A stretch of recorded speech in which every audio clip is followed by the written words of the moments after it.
अरविंद केजरीवाल के बाद दिल्ली का नया मुख्यमंत्री कौन होगा, किसका नाम फाइनल होगा, विधायक दल की मीटिंग में किसे चुना जाएगा, ये सवाल हर किसी के मन में है। दिल्ली की शिक्षा मंत्री आतिशी सिंह का कहना है कि सीएम कौन बनेगा ये इंपॉर्टेंट नहीं है।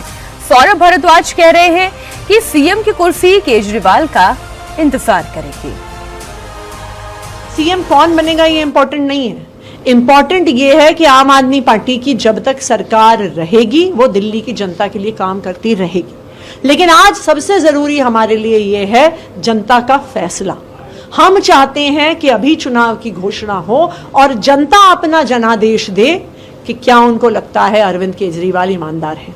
जब किसी विधानसभा का 6 महीने से कम समय रहता है तो केंद्र सरकार और इलेक्शन कमीशन कभी भी चुनाव करवा सकते हैं।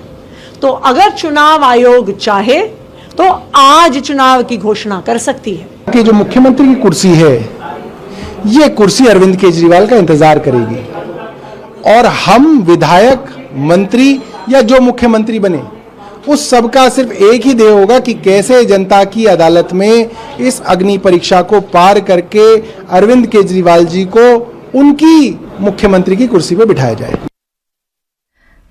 हालांकि सौरभ भारद्वाज जो बात कह रहे हैं उसे तो सुनकर ये लग रहा है कि मुख्यमंत्री फिर चाहे कोई भी बन जाए, सुपर सीएम की भूमिका में तो अरविंद केजरीवाल ही रहने वाले हैं। पार्टी में वो सर्वे सर्वा हैं, उनकी अनुमति से ही सारे फैसले लिए जाते हैं। वो अलग बात है कि ये कहा जा रहा है कि पार्टी का अंदरूनी लोकतंत्र है और जो विधायक तय करेंगे वही मुख्यमंत्री बनेगा। लेकिन सब जानते हैं कि पार्टी में सबसे बड़ा निर्णय किसका होता है। भास्कर मिश्रा हमारे साथ जुड़े हुए हैं। भास्कर, जो नामों को लेकर चर्चा हो रही है, ऐसा कहा जा रहा है कि आतिशी का नाम सबसे आगे चल रहा है और सौरभ भारद्वाज, कैलाश गहलोत एक नाम हो सकते हैं और एक नाम गोपाल राय का।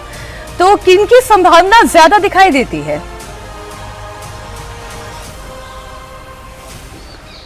देखिए, सबसे पहले इसमें एक बात क्लियर है कि दिल्ली की कैबिनेट में अभी जो लोग हैं वो लोग कैबिनेट में रहेंगे, यानी 2 नए नाम शामिल होने वाले हैं।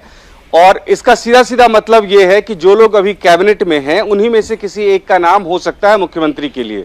और जो नाम अभी कैबिनेट में है उसमें सबसे ज्यादा काबिल जो पार्टी को और सरकार को लगता है वो आतिशी हैं। उनके पास सबसे ज्यादा जिम्मेदारी है, प्रमुख मंत्रालय उनके पास में है, संगठन का काम भी वो देखती है, पार्टी का काम भी देखती है और विश्वास है मनीष सिसोदिया और अरविंद केजरीवाल का दोनों उनके ऊपर में।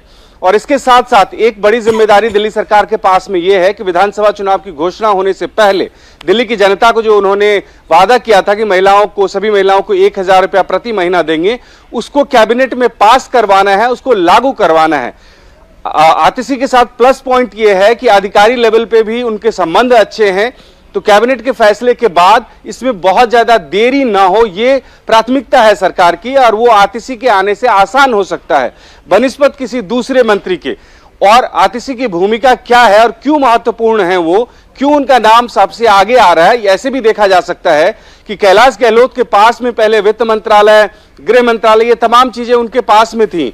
लेकिन जैसे ही आतिशी का सरकार में इंडक्शन हुआ उसके तुरंत बाद वित्त मंत्रालय उनसे ले लिया गया और सारी प्रमुख जिम्मेदारी आतिशी को दे दी गई है।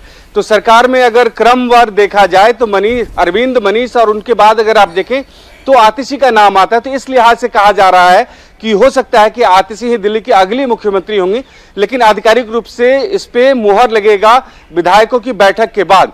हालांकि अब से कुछ ही देर बाद मनीष सिसोदिया अरविंद केजरीवाल के घर पहुंचने वाले हैं। अगला मुख्यमंत्री कौन हो इसके नाम को लेकर चर्चा होगी ऐसी पार्टी बता रही है, लेकिन तमाम पॉलिटिकल पार्टियों को हमने देखा है कि शीर्ष नेतृत्व के द्वारा तय किया जाता है और महज एक औपचारिकता होती है विधायक दल की बैठक में उस नाम का ऐलान कर दिया जाना। तो वो होना है मंगलवार को, यानी कल अरविंद केजरीवाल इस्तीफा देंगे और उसके बाद ये माना जा रहा है कि मंगलवार की शाम तक ही विधायक दल की बैठक हो सकती है और उसमें नाम की चर्चा होगी और उसके बाद फाइनल कर दिया जाएगा। अगर मंगलवार को यह बैठक नहीं होती है तो बुधवार की सुबह भी यह बैठक होगी और सीधे सीधे नाम की घोषणा हो जाएगी कि दिल्ली के अगले मुख्यमंत्री कौन होंगे। लेकिन उम्मीद है कि इस रेस में जिस हिसाब से सबसे आगे आतिशी है तो वही दिल्ली की अगली मुख्यमंत्री हो सकती है। जी, बहुत शुक्रिया भास्कर पूरी जानकारी के लिए आपका।